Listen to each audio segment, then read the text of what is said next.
everyone, and welcome to This Explainer. Today, we are on an absolute mission to demystify exactly what makes people tick. We're going to dive deep into the fascinating psychological attributes that make every single one of us uniquely smart and really explore how the human mind functions, adapts, and ultimately thrives. To kick things off, let's do a really quick mental exercise. I want you to picture the single most intelligent person in your life. You got them? Okay, good. Now ask yourself, what actually makes them so smart? Is it that they're super alert? Are they just incredibly quick at learning? Or maybe they perfectly understand complex relationships?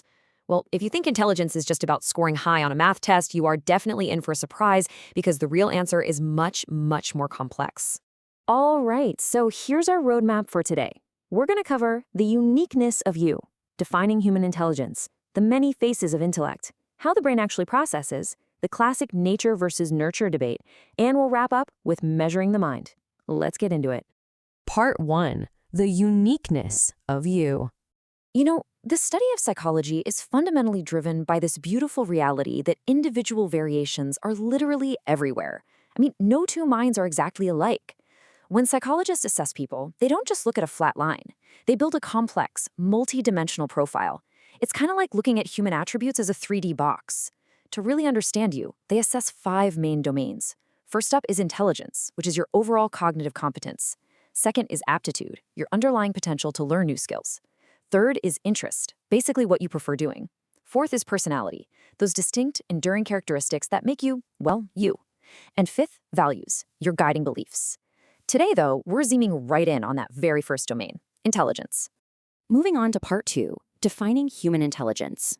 So how has our understanding of intelligence actually evolved over time? Well, at its foundational baseline, which was deeply influenced by early pioneers like Alfred Binet and David Wechsler, intelligence is absolutely not just about retaining random facts. It's defined as the global capacity to understand the world, think rationally, and most importantly, use your available resources effectively when you're faced with a challenge. Wechsler was really big on functionality. For him, it was all about how well you can actually adapt to your environment.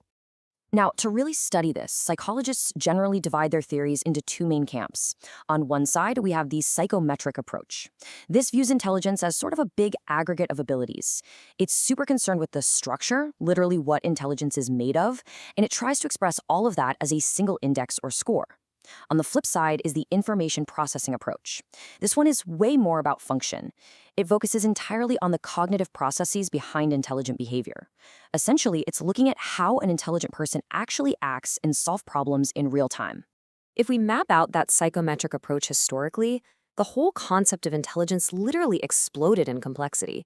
We started way back with Alfred Binet's simple unifactor theory, this idea that there's just one similar set of abilities. But then Charles Spearman came along and argued, actually, there's a general G factor, plus specific S factors for distinct domains. Then Lewis Thurston expanded that into 7 primary mental abilities. And finally, J.P. Guilford blew the whole thing wide open. He proposed this massive structure of intellect model with a staggering 180 unique cells categorizing our mental operations. The definition of what makes us smart was just changing so fast. All right, part 3, the many faces of intellect. And this brings us right to the modern era, where you might actually spot your own unique cognitive profile. Howard Gardner completely changed the game here. He argued that intelligence isn't a single entity at all, but rather distinct, totally independent types. Think about it. You could be high in linguistic intelligence, like a poet, or logical mathematical, like a scientist. You could be spatial, like an architect or a sculptor who visualizes complex patterns.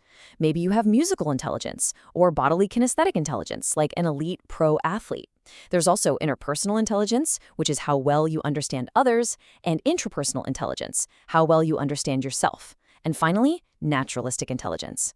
The crazy thing is, you can be incredibly gifted in one of these and completely average in another, and that is perfectly normal.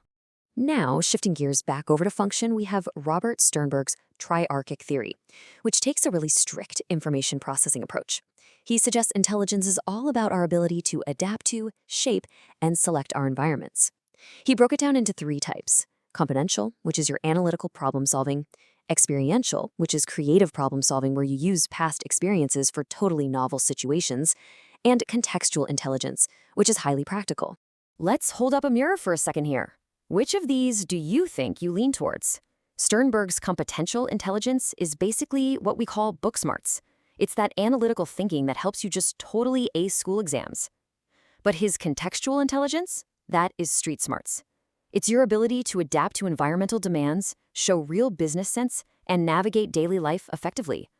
The really cool takeaway from this model is that both of these are highly valid, incredibly powerful forms of intelligence.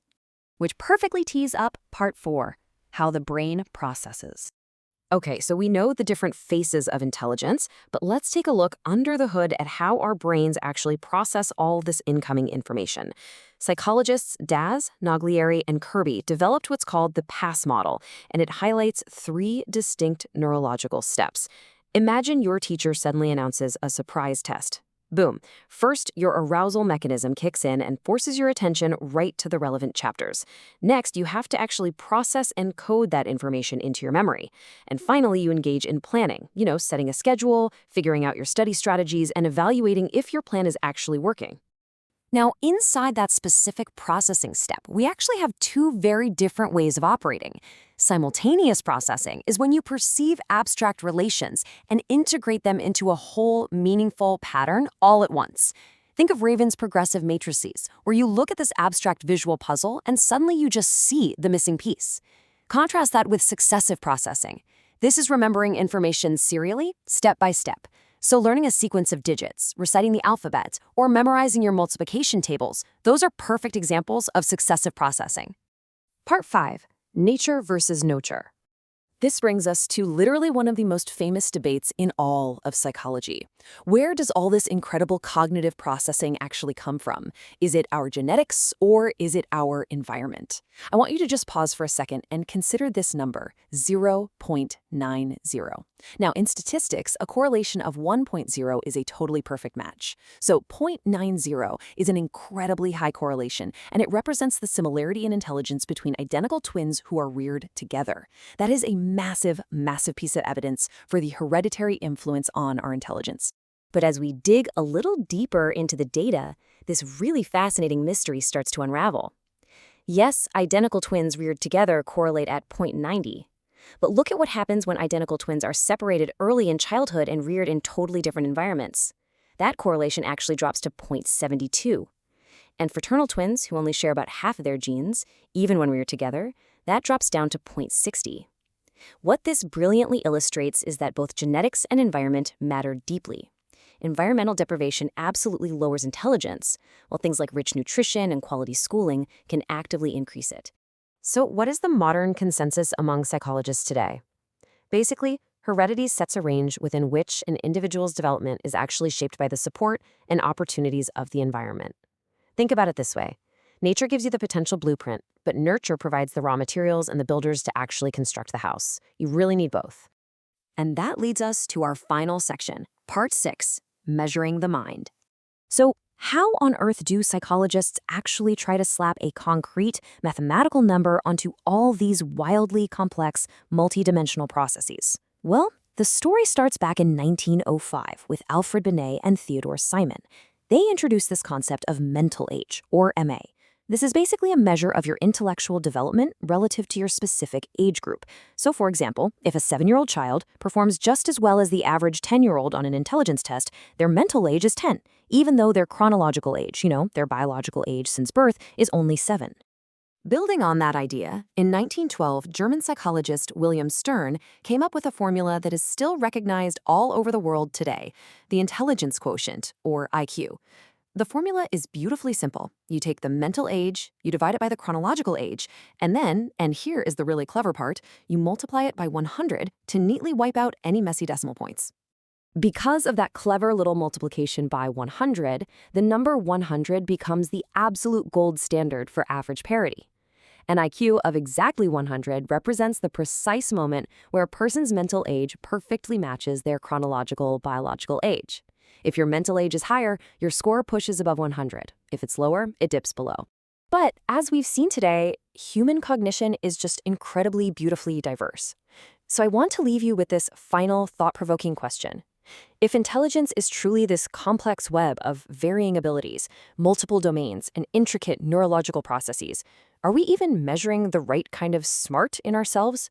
Are we maybe a little too focused on book smarts and a rigid IQ number, completely ignoring our spatial, naturalistic, or contextual brilliance? Take some time to think about your own unique 3D box of attributes.